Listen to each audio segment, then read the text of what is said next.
निकालेंगे यूहन्ना रचित सुसमाचार 4 बाब उसकी 1 आयत को हम पढ़ेंगे। कितनों को ये वचन याद है कि वीरवार को ये बताया गया था? याद है? प्रेमा याद नहीं है? और कौन था वीरवार की मीटिंग में? भाई कमलेश याद नहीं है? और कौन था? अरे हाथ उठा के रखो जिसको याद है। हमने सबसे पहले 5 बातों को सीखा था। 1 वचन से लेके 15 आयतों में से हमने 5 बातों को सीखा था। कितनों ने लिखी थी वो बातें? पहली बात कौन सी थी? यीशु मसीह रात का थका हुआ कुएं पर यूं ही जाकर बैठ गए। दूसरी बात क्या सीखी थी? यीशु मसीह नहीं जानता था कि जब मैं कुएं पर जाकर बैठूंगा वहां पर कोई स्त्री आने वाली है। तीसरी बात क्या सीखी थी? जब वो उससे बातें करना शुरू करता तो जाति पाति का मामला निकल कर आता। वो कहती कि मैं तो छोटी जाति की ऊंची जाति का है, सामरी लोगों से कोई बातचीत नहीं करता, ये यहूदी होते हैं, कोई रिश्ता नहीं रखते। चौथी बात क्या सीखी थी? जीवन का जल यीशु मसीह है। 5वीं बात हमने क्या सीखी थी? कि वो स्त्री आप यीशु मसीह को अपना दुख बताती है कि वो जल मुझे पिला। 15 आयत में से हमने पढ़ा था कि वो कहती है कि मैं इतनी दूर से जल भरने के लिए यहाँ ना आऊं। हम फिर से एक बार इन्हीं वचनों के ऊपर ध्यान देंगे और आगे बढ़ेंगे। टोटल हम 10 बातों को इस वचन में से आज सीखेंगे। निकालेंगे यूहन्ना की किताब उसका 4 अध्याय उसकी 1 आयत में लिखा, फिर जब प्रभु को मालूम हुआ कि फरीसियों ने सुना है कि यीशु यूहन्ना से अधिक चेले बनाता और उन्हें बपतिस्मा देता है, यद्यपि यीशु स्वयं नहीं वरन उसके चेले बपतिस्मा देते थे, तब वह यहूदिया को छोड़कर फिर गलील को चला। उसको सामरिया से होकर जाना अवश्य था, इसीलिए वह सुखार नामक सामरिया के एक नगर तक गया, अर्थात आया, जो उस भूमि के पास है जिसे याकूब ने अपने पुत्र यूसुफ को दिया था। याकूब का कुआं भी वही था। यीशु मार्ग का थका हुआ उस कुएं पर यूं ही बैठ गया। यह बात 6वें घंटे के लगभग थी, यहाँ हुई। हालेलुया। अभी तक हमने 5 आयतों को पढ़ा, 1 से लेके 6 आयतों को पढ़ा। यहां से हमने सीखा है, देखिए मेरी तरफ देखिए सभी। मैंने वीरवार को भी बताया था, मोबाइल बंद कर दीजिए, इधर चल रहा है, घर पर जाकर देख लीजिए, इसको बाद में बनोगे। मेरी तरफ देखिए सभी। कोई फोन चलाता मुझे ना देखे, फोन अगर साइलेंट पे नहीं तो लगा दीजिए और साइडों पे रख दीजिए।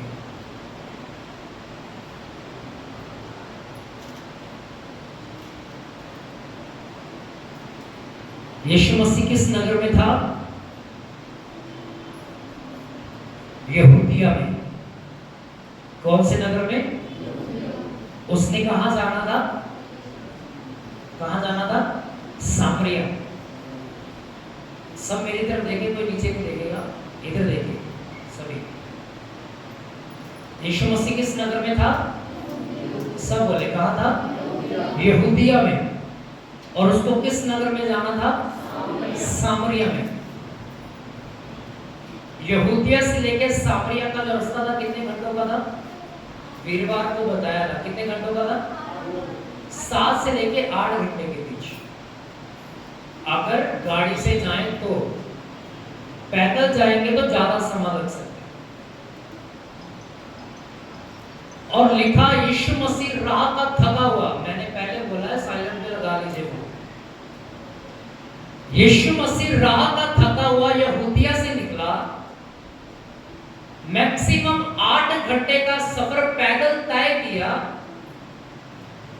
सामरिया नगर के पास कुआं था जो याकूब ने अपने पुत्रों अर्थात यूसुफ को दिया। उस कुएं के पास आकर क्या कर दिया उसने? बैठ गया। सब बोले क्या किया उसने? बैठ गया। और कलाम में लिखा वो राह का था कि वहां पर कोई स्त्री आने वाली, वो उससे बातें करे, उसको नहीं पता था।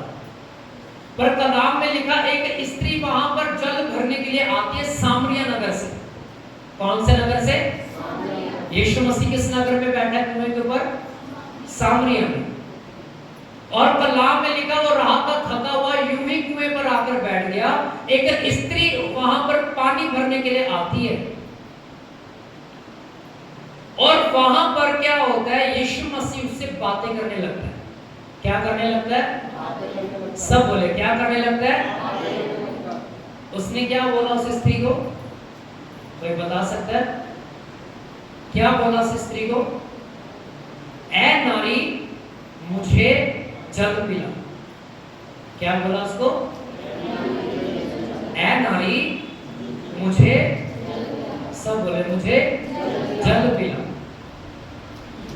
वो यीशु मसीह को देखकर वो चक्की रह गई। उसके चेहरे पर नहीं लिखा था कि वो यहूदी है, उसके चेहरे पर नहीं लिखा था।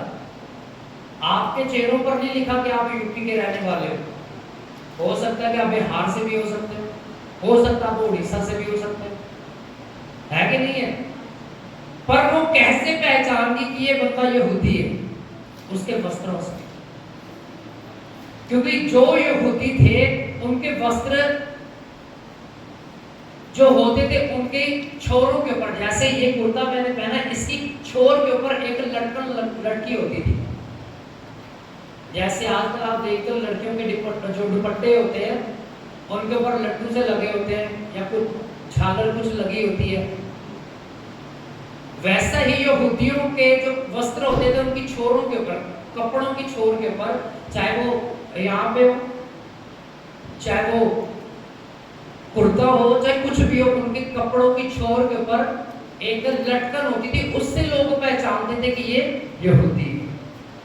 उसने बोला, जब यीशु ने बोला कि नारी मुझे जल पिला, मैं पूछूंगा, इधर उधर नहीं देखना, एक एक से मैं पूछूंगा कि उसने क्या बोला था उस स्त्री को। आगे बहुत सारी बातें होंगी, मैं एक एक से पूछूंगा, जो इधर उधर देख रहे हैं ना, उनसे पूछूंगा कि मैंने क्या बोला था। तो बातें करना बंद कर दीजिए, इधर उधर देखना बंद कर दीजिए, सिर्फ सुनिए। लिखा उसे यीशु ने उस नारी को बोला कि नारी मुझे जल पिला। उसने बोला कि हे भाई या हे गुरु, तुझे नहीं पता कि यहूदी लोग सामरियों से कोई रिश्ता नहीं रखते? हम छोटी जाति के हैं तो ऊंची जाति का है, तो क्यों मुझे कहता है कि जल पिला? Hallelujah, hallelujah.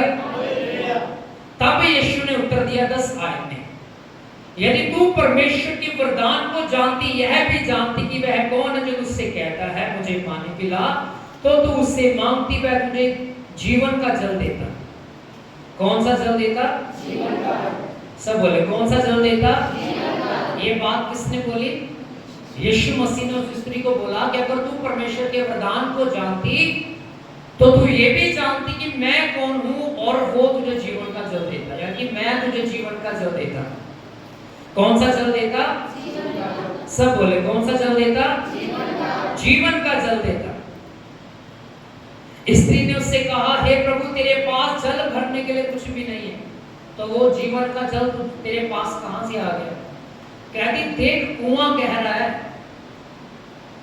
तेरे पास कोई बर्तन नहीं है, तेरे पास कोई ऐसी चीज नहीं है कि तू जल भरे और तू मुझे पिलाए। अगर तेरे पास जल होता तो मुझसे ना कहता कि तू मुझे जल पिला, तो वो जीवन का जल तू खुद ही पी लेता। हालेलुया। उसने यीशु मसीह को हल्के में लिया, अर्थात उसका मखौल बनाया, मजाक उड़ाया। पर 15 आयत में यीशु मसीह एक बार फिर से उससे बात करता है और वो नारी भी उससे बात करती है। 14 वचन में लिखा, यीशु मसीह ने कहा, वो जीवन का जल मैं हूं। क्या बोला यीशु मसीह ने? जीवन का जल लिखा, परंतु जो कोई उस जल में से पिएगा जो मैं उसे दूंगा, वह फिर अनंत काल तक प्यासा न होगा, वरन जो जल मैं उसे दूंगा वह उसमें से एक सोता बन जाएगा, अनंत जीवन के लिए उमड़ता रहेगा। स्त्री ने उससे कहा, हे प्रभु, वह जल मुझे दे ताकि मैं प्यासी ना हूं और जल भरने को इतनी दूर ना आऊं।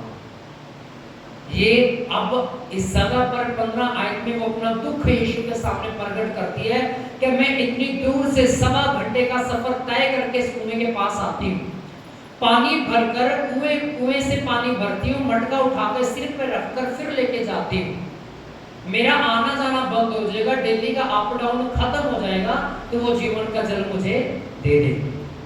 Hallelujah, hallelujah. तुरंत यीशु मसीह ने इस बात को रोका और अगली बात उससे बोलनी शुरू की। वो बात क्या थी? 16वीं आयत में लिखी, यीशु ने उससे कहा, जा अपने पति को यहाँ बुलाकर लेके आ। उस स्त्री ने कहा, मैं बिना पति की हूँ। यीशु ने उसे उत्तर दिया, हाँ तू सच कहती है, तो बिना पति के। बाइबल कहाँ आपकी? बाइबल है पीछे लिखा, यीशु मसीह ने उससे कहा,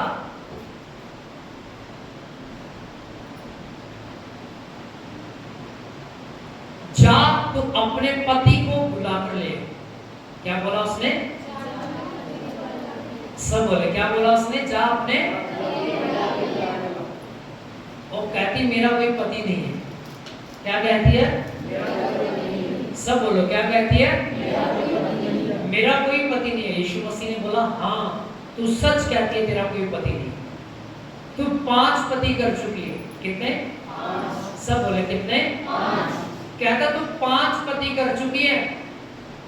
अब जिसके पास अर्थात जो छठवां जिसके पास तू रह रही है वो भी तेरा अपना नहीं है। तो यीशु मसीह ने सीधे शब्दों में उसे टारगेट किया कि तू एक व्यभिचारण स्त्री है। हालेलुया, कि तू अडल्ट्री में फंसी हुई स्त्री है। 5 बंदों के साथ तू रह चुकी है, छठवें के पास रह रही, वो भी तेरा अपना पति नहीं है। वो क्या थी? एक व्यभिचारण स्त्री थी, व्यभिचार करने वाली स्त्री थी। उसकी रूटीन यही थी, अलग अलग अपनी जीवन को चलाने के लिए, जीवित रहने के लिए अलग अलग इंसानों के साथ वो समय व्यतीत करती थी। 19 आयत में वो कहती है, हे प्रभु मुझे लगता है कि तू कोई भविष्यवक्ता है। क्या कहती है वो? सब बोले, क्या कहती है वो? आंटी जी क्या बोला उसने? क्या बोला उसने? मैंने बोला था कि मैं बीच बीच में पूछूंगा, एक जन से पूछूंगा, अगर मेरी तरफ ध्यान नहीं होगा तो मैं उसी व्यक्ति से पूछूंगा। ऐसा तो है नहीं कि मैं उन जूतों के पास खड़ा होकर प्रचार कर रहा हूँ, आपके सामने हूँ और मुझे दिख रहा है कि आप क्या कर रहे हैं। एक से पूछूंगा और बीच बीच में पूछता रहूंगा। क्या बोला उस स्त्री ने? लगता है कि तू कोई भविष्यवक्ता है, तू कोई नबी है, तू कोई प्रॉफिट है, जो मेरे भविष्य के बारे में जानता है, मेरी जो पास्ट है उसके बारे में बातें कर रहा है। Hallelujah, hallelujah.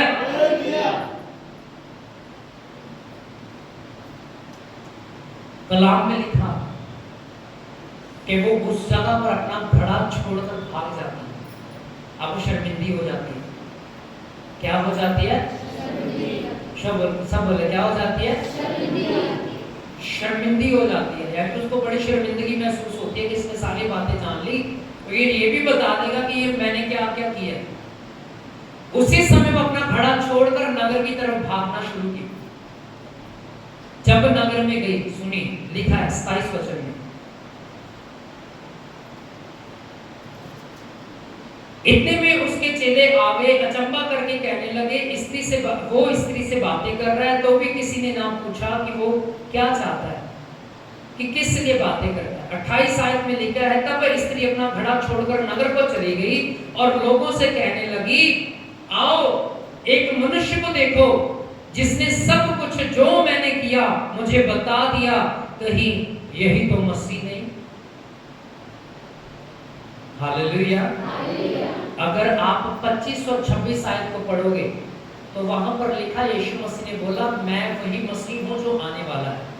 उसने बोल भी दिया, पर वो 29वीं आयत में कहती, नगर में जाके देखो शायद कहीं वही भविष्यवक्ता तो नहीं है जिसके द्वारा जगत उद्धार पाने वाला है। यीशु मसीह ने अपने मुंह से बता भी दिया कि मैं वही हूं, पर अभी भी इसे विश्वास नहीं हो रहा। Hallelujah, hallelujah. मन कठोर है ना, बात तो ये है कि उसका मन कठोर है, वो समझ नहीं पा रही उसकी बातों को। हमारे साथ भी ऐसा ही होता है। जब हमारे जीवन में बड़ी गवाहियां होती हैं, फॉर एग्जाम्पल कोई व्यक्ति दुष्ट आत्मा से आजाद हुआ, उसको पता है कि मैं दुष्ट आत्मा से आजाद हुआ, तो फिर भी प्रार्थना में समय नहीं व्यतीत करता है। क्यों? क्योंकि उसका मन कठोर हो गया, उसका मन पत्थर हो गया, वो परमेश्वर के एहसानों को भूल चुका है।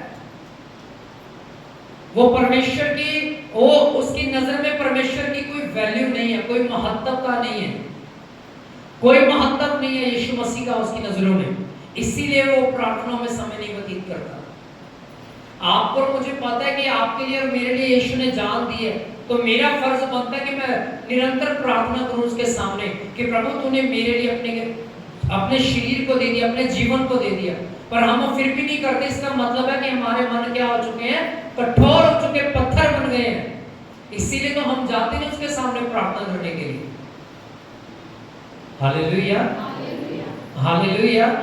यीशु मसीह कोई दुल्हन की तरह नहीं है जो नई नवेली दुल्हन आई तो 7-8 महीने बड़ा समय व्यतीत किया उसके साथ, अच्छे गिफ्ट ला के दिए, तोहफे ला के दिए। जब साल हो गए शादी को, 3 साल हो गए, 4 साल हो गए, उसके साथ प्रेम घटना शुरू हो गया, प्रीति कम हो गई, अब वो सुंदर नहीं लगती। ऐसा ही होता है।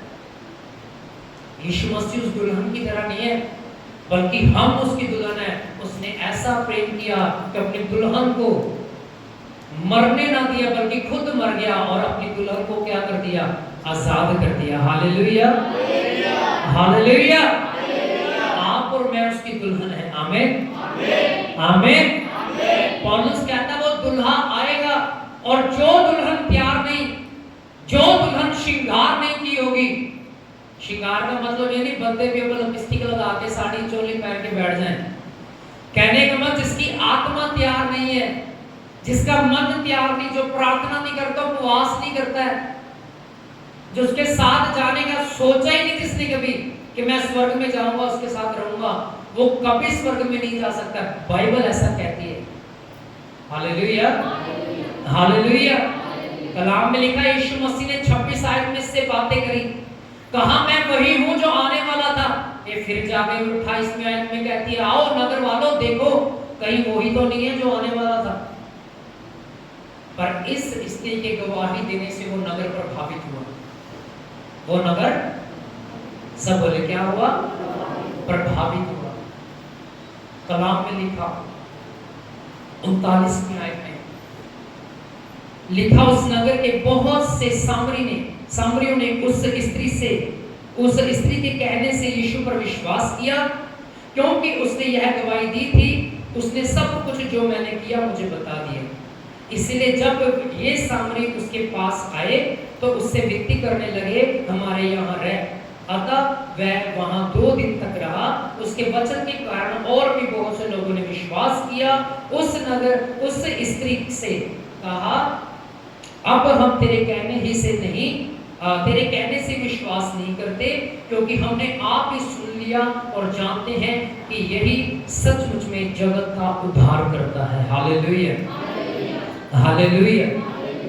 कलाम में लिखा इस नगर ने यीशु मसीह को बड़ी खुशी के साथ अपने नगर में पुकारा और इससे वचनों को सुना। किसको सुना? और उस स्त्री की तरफ देखकर कहा कि हम तेरे कहने से अब विश्वास नहीं करते, हम खुद भी जान गए हैं कि यही वो उद्धार करता है, वही व्यक्ति है जो हमारा उद्धार कर सकता है, हमें निजात दे सकता है हमारे पापों से, हमारे गुनाहों से। हालेलुया। इस नगर ने इस स्त्री की बातों पर पहले विश्वास किया, फिर परमेश्वर के वचन को सुनकर वचन के ऊपर विश्वास किया। Hallelujah, hallelujah. हमें इन सामरियों की तरह बनना है। आपको पता है ये सामरी कौन थे? मैंने बताया था वीरवार को, कोई बता सकता? याद है? याद है किसी को? ये सामरी एक ऐसी जाति थी जो इजराइलियों की रखेलियों से पैदा होती थी। किससे पैदा होती थी? सब बोले जो इजरायलियों की पत्नियां थी उनको छोड़ के अन्य स्त्रियों के साथ ये जब संबंध बनाते थे, उनके द्वारा ये सामरी जाति पैदा होती थी। और यीशु मसीह पाप से घृणा करता है और पापियों से क्या करता है? सब बोले क्या करता है? प्रेम करता है। और यीशु मसीह को पता था कि ये जाति सब जातियों में तुच्छ जानी जाती है।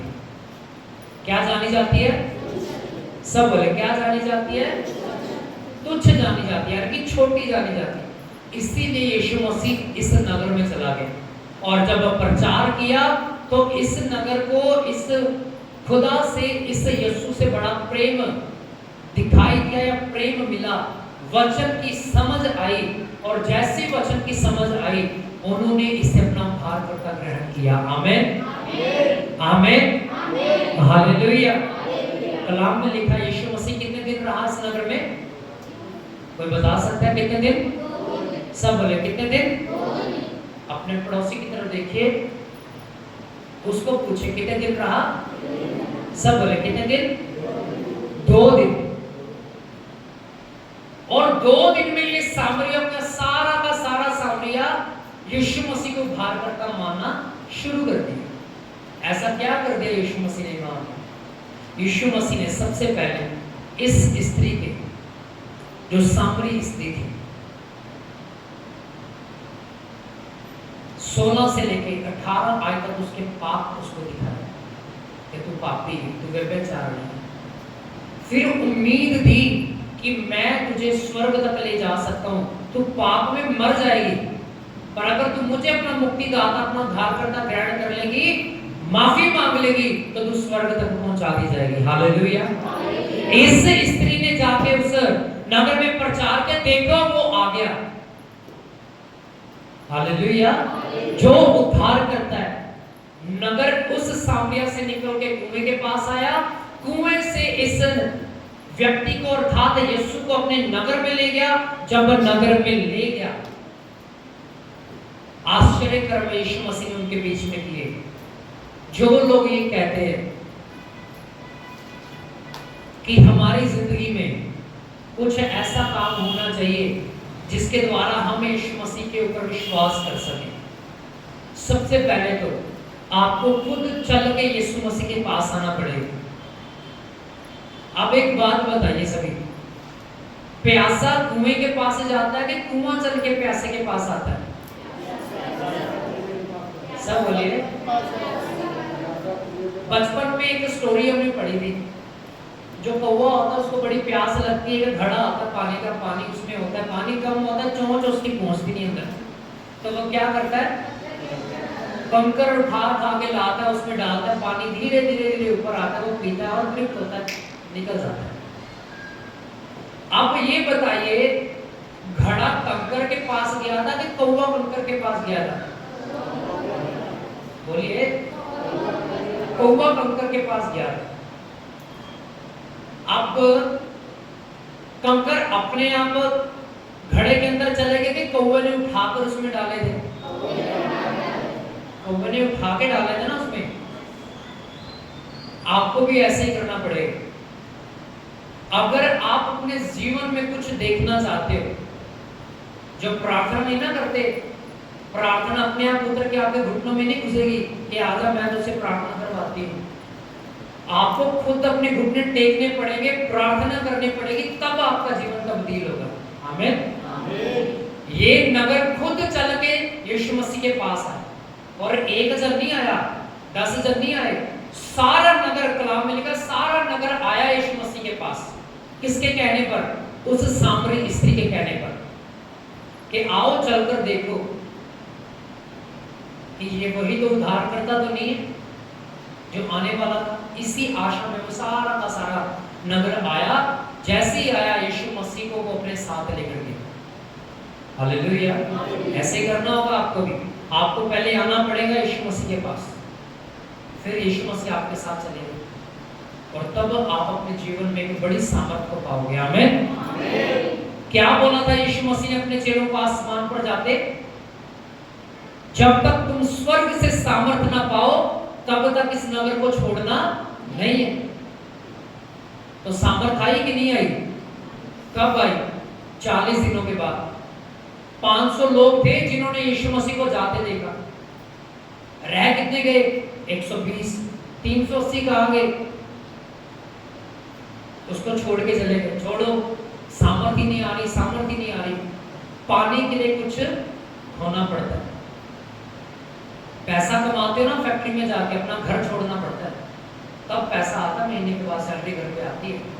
घर पे बैठे कोई पैसा नहीं देने आता। यहाँ को आपका बाबू ये नहीं कहता मशीन उठा के घर पे ले जाओ, माल आपको घर में देते रहेंगे, वहीं पे निकालते रहो, पैसा भी देते रहो। काम कर, पैसे चाहिए तो काम वहां पर आगे करना पड़ेगा। कुछ चाहिए परमेश्वर से तो घुटनों पर आना पड़ेगा। ऐसे नहीं कुछ होने वाला, अपने आप कुछ नहीं होता। Hallelujah, hallelujah. एक ना विवेक भंडारे करके, भंडारे मतलब बांदरी करके कुछ मोटिवेशनल स्पीकर है, उसने बोला था कि हमारी कहावतें पुरानी हो चुकी है। एक कहावत है, जितनी चद्दर उतने पैर पसारो। सुनिए सभी कि जितनी चद्दर है उतने पैर पसारो। पर उसने बोला नहीं नहीं, क्यों पसारे? सोच बड़ी करो, चद्दर बड़ी लेके आओ। Hallelujah, hallelujah. कहते हैं आज तक आपने सुना होगा जो ऐसे आते थे, ऐसो के क्या बोलते हैं जो स्कूल में पढ़ाते हैं, लेख। और लेखों में आता था ना कि दूध गाय, जो गाय है जो वो दूध देती है, और कहता दूध देती नहीं, दूध निकालना पड़ता है, अपने आप नहीं देती वो उसका जो दूध है निकालना पड़ता है। ये भी बात उसी ने बोली। हालेलुया। एक और थी, वो मुझे याद नहीं, वो भी बहुत अच्छी बात उसने बोली। कहता कुछ करोगे तो ही होगा। अगर बिस्तर पर पड़े रहोगे, आलसी कहता है मम्मी थाली भी मेरी खुद ही उठाए, खाना भी खुद ही परोस के दे, पानी पिए तो वो गिलास वहीं पे पड़ा, मेरी मम्मी उठाएगी, मेरी बहन उठाएगी, मैं तो कुछ नहीं करूँगा। ये आलस की निशानी है। अपने काम खुद करना सीखो, तब कुछ बन पाओगे अपनी जिंदगी में। Hallelujah, hallelujah.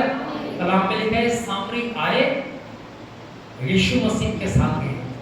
पहले आपको यीशु मसीह के पास आना पड़ेगा, तब वो आपके जीवन में आएगा और एक बड़ा बदलाव आप देखोगे। आमीन, हालेलुया।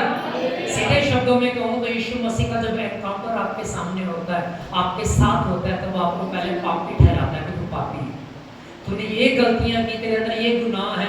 जब आप बाइबल को पढ़ते हो ना, बाइबल आपको एक शीशे की तरह आपको आपका चेहरा दिखाती है। कितने लोग सुबह उठ के शीशा देखते हैं ईमानदारी से? जब जाते हो काम पे, शीशे के सामने या फोन के सामने देखते हो ना, कंघी करते हो या चेहरे पे कुछ लगाते हो, देखते हो सही लगा कि नहीं लगा। कितने लोग करते हैं? मैं तो वैसे कुछ लगाता नहीं, पर हाँ जब मैं कंघी करता हूँ तो मैं भी खड़ा होता हूँ। मैंने आज भी किया सुबह, ऐसी बात नहीं है। तो ये कलाम, ये जो बाइबल है, जब आप इसे पढ़ते हो, ये आपको आईने की तरह आपकी शक्ल दिखाती है कि आपके अंदर गलतियां क्या है, आपके अंदर गुनाह क्या है, आप हो कैसे, परमेश्वर का वचन बोलता कैसा, कैसे बनना है, पर आप कैसे होते हो। Hallelujah, hallelujah. निरंतर प्रार्थना करें, निरंतर बाइबल को पढ़ें, परमेश्वर आपसे बातें करेगा। आमीन। कुआं आपके पास नहीं आएगा, आपको कुएं के पास जाना पड़ेगा। यीशु मसीह खुद आपके पास नहीं आएगा, आपको जाना पड़ेगा उसके पास, घुटनों पर टेकना पड़ेगा और एक बड़ा मिरेकल आप देखोगे। आमीन, आमीन। आइए अपने हाथों को उठाएंगे, अपनी आंखों को बंद करेंगे, अपने घुटनों पर आ जाएंगे। एक गीत गाएंगे, घड़ा पाप का छोड़ दो। इसी के द्वारा हम परमेश्वर के सामने आनंद मनाएंगे। आइए अपने घुटनों पर आ जाएंगे सब।